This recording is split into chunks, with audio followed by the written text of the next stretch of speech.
রমজান মাসে আমাদেরকে একটু বেশি বেশি পরিমাণে কোরআনুল কারীম তেলাওয়াত করতে হবে। রমজান এবং কোরআনের মধ্যে সম্পর্কটা কি?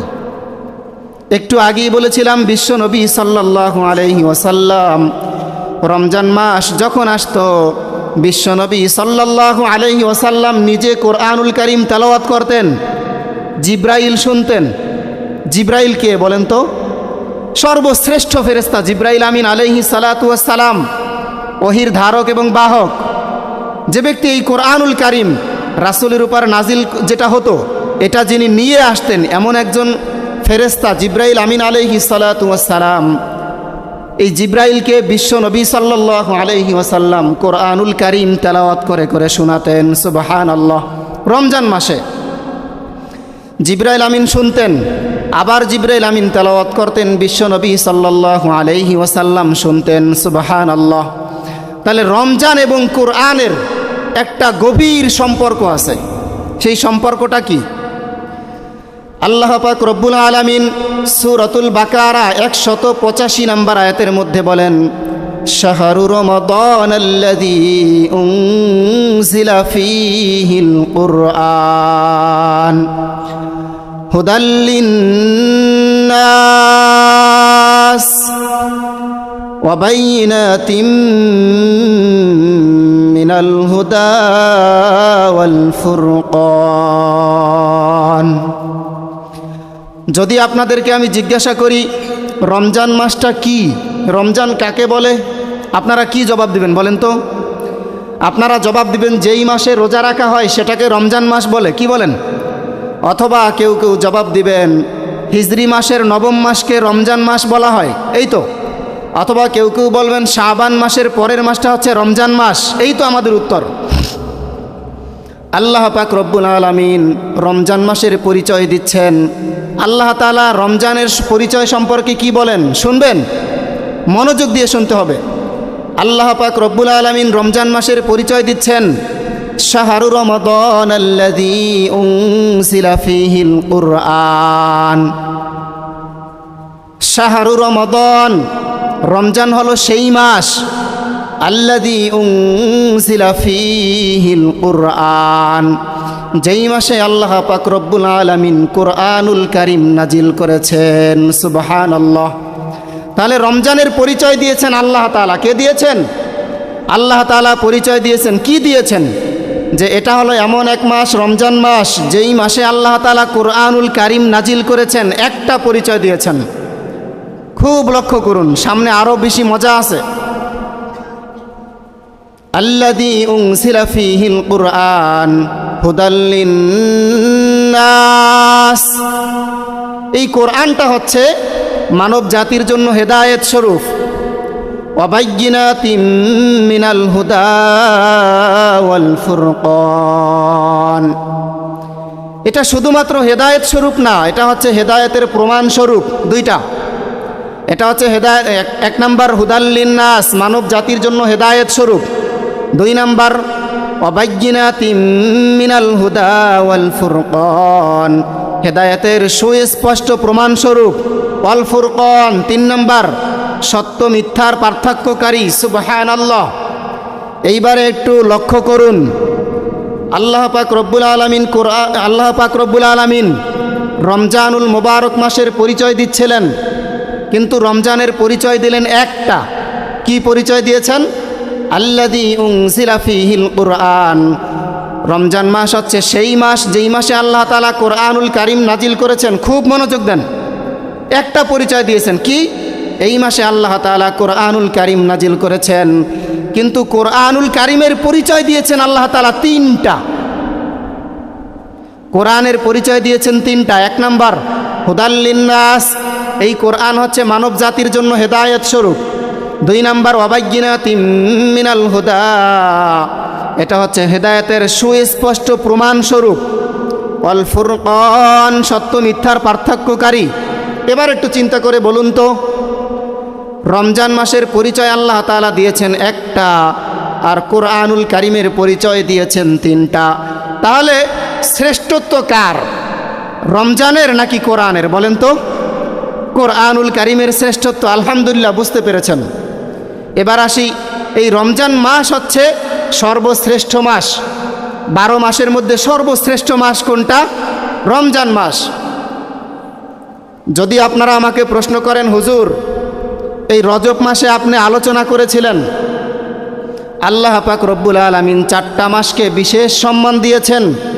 ইন্না ইদ্দাতাশ শুহুরি ইনদাল্লাহি 12 শাহরান ফি কিতাবিল্লাহ ইয়াওমা খালাকাস সামাওয়াতি ওয়াল আরদা মিনহা আরবাআতুল হুরুম।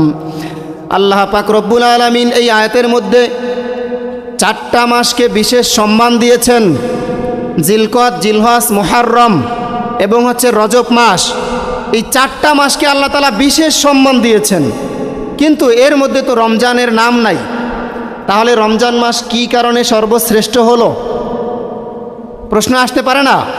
4টা মাসকে আল্লাহ তাআলা নিজে সম্মানিত ঘোষণা করেছেন, এর মধ্যে রমজানের নাম নাই, তারপরেও রমজান মাসটা কেন শ্রেষ্ঠত্ব হলো? এই জবাব আল্লাহ তাআলা ওই যে সূরাতুল বাকারা 185 নম্বর আয়াতের মধ্যে দিয়েছেন, আল্লাযী উনজিলা ফীহিল কুরআন হুদাল লিন-নাসি ওয়া বায়্যিনাতিম মিনাল হুদা ওয়াল ফুরকান। এই মাসে আল্লাহ তাআলা কোরআনুল কারীম নাজিল করেছেন। এই কোরআনুল কারীম নাজিল করার কারণে এই রমজানের মর্যাদা আল্লাহ তাআলা বাড়িয়ে দিয়েছেন। ওই যে 4টা মাস, জিলকদ, জিলহজ, মুহররম এবং রজব মাস, এই 4 মাসের কোনো মাসে কি কোরআনুল কারীম নাজিল হয়েছে? হয় নাই। তাহলে ওই মাসগুলোকে আল্লাহ তাআলা বিশেষ সম্মান দিয়েছেন, কিন্তু একেবারে সর্বশ্রেষ্ঠ মর্যাদা দিয়েছেন, যেটার উপরে আর কোনো মর্যাদা হতেই পারে না। সেটা হচ্ছে রমজানুল মুবারক মাস। এই মাসে আল্লাহ পাক রব্বুল আলামিন কোরআনুল কারীম নাজিল করেছেন। আবার যদি আমরা প্রশ্ন করি, এই মাসের মধ্যে একটা রাত আছে, লাইলাতুল কদরি খায়রুম মিন আলফি শাহর, অর্থাৎ এই কদরের রাতে আল্লাহ তাআলা কোরআনুল কারীম নাজিল করেছেন। ওই কদরের রাতটা হচ্ছে কি? ইন্না আনজালনাহু ফি লাইলাতিল কদর, অবশ্যই আমি নাজিল করেছি এই কোরআনকে কদরের রাতে। তাহলে একটু বুঝে থাকলে বলুন তো, এই কদরের রাতটা কোন মাসে? রমজানুল মুবারক মাসে। সুবহানাল্লাহ। তাহলে এই কদরের রাতে আল্লাহ তাআলা কোরআনুল কারীম নাজিল করেছেন, আবার এই কদরের রাতটা হচ্ছে রমজানুল মুবারক মাসে। তাহলে এই রমজানের দাম কোরআনের কারণে। কিসের কারণে? কোরআনের কারণে। বিশ্ব নবী সাল্লাল্লাহু আলাইহি ওয়াসাল্লাম সর্বশ্রেষ্ঠ নবী কেন হয়েছেন? বিশ্ব নবীর উপরে কোরআনুল কারীম নাজিল হয়েছে এই কারণে। 1 লক্ষ মতান্তরে 2 লক্ষ পয়গম্বর আল্লাহ পাক রব্বুল আলামিন এই জমিনের মধ্যে প্রেরণ করেছিলেন, কিন্তু এর মধ্যে কোনো নবীর উপরে আল্লাহ তাআলা কোরআনুল কারীম নাজিল করেন নাই। শুধুমাত্র বিশ্ব নবী সাল্লাল্লাহু আলাইহি ওয়াসাল্লামের উপরে কোরআনুল কারীম নাজিল করেছেন। সুবহানাল্লাহ। যার কারণে বিশ্ব নবী শ্রেষ্ঠ নবী হয়ে গেছেন। সুবহানাল্লাহ। মক্কা শরীফের মর্যাদা কেন? মক্কার ভূখণ্ডে, মক্কার মাটিতে আল্লাহ পাক রব্বুল আলামিন কোরআনুল কারীম নাজিল করেছেন, এই জন্যে মক্কার মর্যাদা। মদিনার মর্যাদা কেন?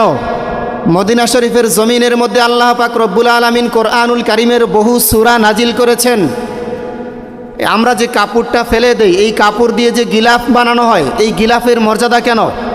ফালানো একটা ওয়েস্টেজ কাপড়, এই কাপড়ের কোনো মূল্য নাই আমাদের কাছে, কিন্তু এই কাপড়টা দিয়ে যখন আমাদের মা বোনরা গিলাফ বানায়, এই গিলাফটা দিয়ে যখন কোরআনুল কারীমের সাথে পেঁচানো হয়, তখন এই গিলাফটার মর্যাদা বেড়ে যায়। সুবহানাল্লাহ। এই যে একটা ফালানো একটা কাঠের টুকরা, এই কাঠের টুকরার মর্যাদা কেন? এটা দিয়ে রেহাল বানানো হয়, যার কারণে এই কাঠের টুকরার মর্যাদা হয়ে যায়। সুবহানাল্লাহ। তাহলে রমজানের সাথে কোরআনের একটা কত গভীর সম্পর্ক। এই কোরআনুল কারীমকে আল্লাহ পাক রব্বুল আলামিন নূর বলেছেন। নূরুন আলা নূর ইয়াহদিল্লাহু লিনূরিহি মান ইয়াশা। নূর হচ্ছে কি? নূর হচ্ছে আলো। নূর মানে কি? আলো। আচ্ছা বলুন তো, আল্লাহ পাক রব্বুল আলামিন কোরআনুল কারীমের অন্য একটি আয়াতের মধ্যে বলেছেন যে আলো এবং অন্ধকার কখনো একসাথে বসবাস করতে পারে না। এই রুমের মধ্যে যখন আলো আছে, যখন সূর্যটা উদিত হয়, তখন কি রাতের অন্ধকার থাকে? থাকে না। আলো এবং অন্ধকার কখনো একসাথে বসবাস করতে পারে না। তাহলে কোরআনুল কারীম হচ্ছে আলো। এই আলো, এই নূর, কোনো গুনাহগার বান্দার অন্তরে প্রবেশ করতে পারে না। অর্থাৎ সকল প্রকারের গুনাহ হচ্ছে অন্ধকার। এই অন্ধকার যতক্ষণ পর্যন্ত একজন মুমিনের অন্তর থেকে দূরীভূত না হবে ততক্ষণ পর্যন্ত তার এই অন্তরের ভিতরে কোরআনুল কারীমের নূর প্রবেশ করতে পারে না। এজন্যে কোরআনুল কারীমের নূর প্রবেশ করতে হলে রোজার হক আদায় করতে হবে। কারণ আল্লাহ পাক রব্বুল আলামিন কোরআনুল কারীমের ওই যে সূরাতুল বাকারার ওই আয়াতের মধ্যে বলেছেন, ইয়া আইয়ুহাল্লাযীনা আমানু কুতিবা আলাইকুমুস সিয়াম কামা কুতিবা আলাল্লাযীনা মিন ক্বাবলিকুম লাআল্লাকুম তাত্তাকুন। হে ঈমানদারগণ, তোমাদের উপরে রোজাকে ফরজ করা হয়েছে কামা কুতিবা আলাল্লাযীনা মিন ক্বাবলিকুম, যেমনভাবে ফরজ করা হয়েছিল তোমাদের পূর্ববর্তীদের উপর, লাআল্লাকুম তাত্তাকুন, যাতে করে তোমরা মুত্তাকি হতে পারো, তাকওয়াবান হতে পারো। সুবহানাল্লাহ। তাহলে এই আয়াত থেকে আমরা বুঝতে পারলাম রোজার একটা উদ্দেশ্য আছে।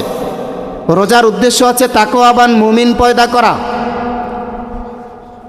হযরতে মূসা আলাইহিস সালাতু ওয়াস সালামের উপর যখন আল্লাহ পাক রব্বুল আলামিন আসমানি কিতাব নাজিল করেছিলেন তাওরাত, এই কিতাবটা যখন মূসা নবীর উপর নাজিল করেছিলেন, আল্লাহ পাক রব্বুল আলামিন একাধারে মূসা নবীকে 40 দিন পর্যন্ত রোজা রাখিয়েছিলেন। কেন জানেন? এই রোজা রাখার মাধ্যমে তাকওয়া অর্জন হবে, আর তাকওয়া যখন অর্জন হবে তখন ওই বান্দার অন্তরের ভিতর থেকে সকল প্রকারের গুনাহগুলো দূরীভূত হয়ে যাবে। আর যখন গুনাহগুলো, পাপগুলো ধুয়ে মুছে পরিষ্কার হয়ে যাবে তখন তার অন্তরের ভিতরে আসমানি কিতাব, এটার আলো তার অন্তরের ভিতরে প্রবেশ করবে। সুবহানাল্লাহ। কোরআনুল কারীম কেমন আলো! এই আলো ছাড়া আমরা গোটা পৃথিবীতে আমরা চলতে পারবো না, আমরা কোনোভাবেই শান্তি পাবো না। দুই ভাইয়ের গল্প। দুই ভাই ঘোর আমাবস্যার রাতে মাছ ধরতে যাবে, আমাবস্যার রাতে মাছ ধরতে যাবে পানিতে। মা তাদেরকে বলে দিয়েছেন, বাবা তোদের কাছে তো কোনো লাইটের ব্যবস্থা নাই, অন্ধকারের মধ্যে আমাবস্যার রাতে মাছ ধরতে যাচ্ছিস, এই পানির ভিতরে কিন্তু সাপও থাকে মাছও থাকে, সুতরাং সাবধান। এখন মাছ ধরার সময় এক ভাই মাছ ধরার জন্য সামনের দিকে অগ্রসর হওয়ার সময় আরেক ভাই পিছন থেকে জামা টেনে ধরেছে, খবরদার, মা বলেছে মাছের এই পানির ভিতরে সাপও থাকে। এই যে আওয়াজটা হয়েছে, এই আওয়াজটা আমার কাছে মনে হচ্ছে সাপের আওয়াজ, খবরদার তুমি ধরতে যেও না। ধরতে গেল না। তারপরে আবার কিছুক্ষণ পরে তারা বুঝতে পারলো যে এটা আসলে সাপ ছিল না, এটা ছিল মাছ। তখন তারা আফসোস করতেছে, তাদের কাছে লাইট ছিল না। এরপরে আবার যখন পানির ভিতরে শব্দ পেল, এরপরে চিন্তা করতেছে, একটা সুযোগ আমরা হাতছাড়া করেছি, এইবারে আর হাতছাড়া করা যাবে না, তাহলে আমাদেরকে এইবার ধরতেই হবে। আবার যখন পানির ভিতরে আওয়াজ আসলো, তখন দুই ভাই আবার কি করছে, পানির ভিতরে জোরে এই মাছটা ধরার জন্য একেবারে খপাস করে ধরে ফেলেছে। এবার ধরার পরে দেখে বিষাক্ত একটা সাপ সবল মেরে বসেছে। তাহলে একটু চিন্তা করে দেখেন, আলো না থাকার কারণে পানির মধ্যে সাপও থাকে মাছও থাকে, আলো না থাকার কারণে তারা যেভাবে ধরতে পারে নাই, যদি কোনো মুমিন বান্দার অন্তরের মধ্যে কোরআনুল কারীম না থাকে তাহলে এই পাপ পঙ্কিলতার পৃথিবীতে পাপে ভরা, ডানে তাকাই বামে তাকাই সামনে তাকাই পিছনে তাকাই সব দিকে শুধু পাপ আর পাপ। এই পাপে ভরা পৃথিবীতে যদি আমাদেরকে সঠিকভাবে সঠিক পথে চলতে হয় তাহলে কোরআনুল কারীম লাগবে। এই কোরআনুল কারীমের আলো ছাড়া আমরা সঠিকভাবে চলতে পারবো? বলেন, পারবো না। তাহলে যদি আমরা সঠিকভাবে চলতে চাই তাহলে আমাদেরকে কোরআনুল কারীম শিখতে হবে। আমাদের সালাফগণ কোরআনুল কারীমের তেলাওয়াত রমজান মাসে কিভাবে করতেন? ইমাম শাফিঈ রহমাতুল্লাহি আলাইহি যখন রমজান মাস আসতো, রমজান মাস আসলে ইমাম শাফিঈ রহমাতুল্লাহি আলাইহি 60 খতম কোরআনুল কারীম তেলাওয়াত করতেন। সুবহানাল্লাহ। প্রশ্ন হতে পারে, হুজুর এটা কি করে সম্ভব? চাপাবাজি করেন? সেও তো একজন মানুষ ছিল, 60 খতম কোরআনুল কারীম তেলাওয়াত করবে, এটা কিভাবে সম্ভব? তাদের পক্ষে সম্ভব ছিল, এটা তাদের কারামত ছিল। এটা তাদের কারামত ছিল, তাদের পক্ষে সম্ভব ছিল। কিন্তু আপনি আমি যদি চেষ্টা করি তাহলে একজন হাফেজ সাহেব রমজান মাসে কমপক্ষে 10 খতম তো পড়তে পারবে।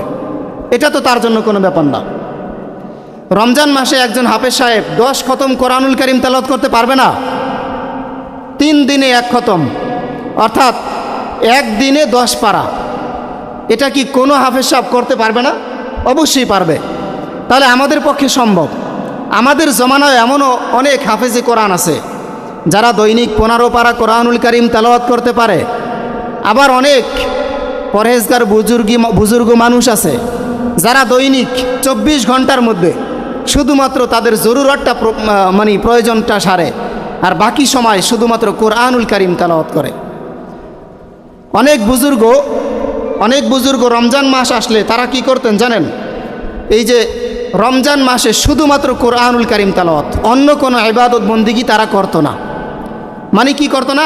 নামাজ রোজা তো করতোই, অন্য কোনো নফল ইবাদত, নফল নামাজ এগুলো বাদ, শুধুমাত্র কোরআনুল কারীম তেলাওয়াত। সুবহানাল্লাহ! কোরআনুল কারীম তেলাওয়াতের ব্যাপারে তারা কতটা গুরুত্ব দিত।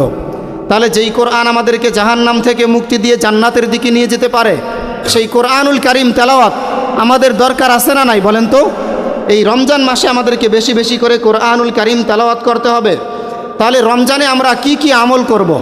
এক নজরে রমজানে আমরা রোজা রাখার মাধ্যমে রোজার হক আদায় করব। 1 নম্বর আমল হচ্ছে রোজা রাখতে হবে। 2 নম্বর আমল হচ্ছে গীবাত মুক্ত থাকতে হবে।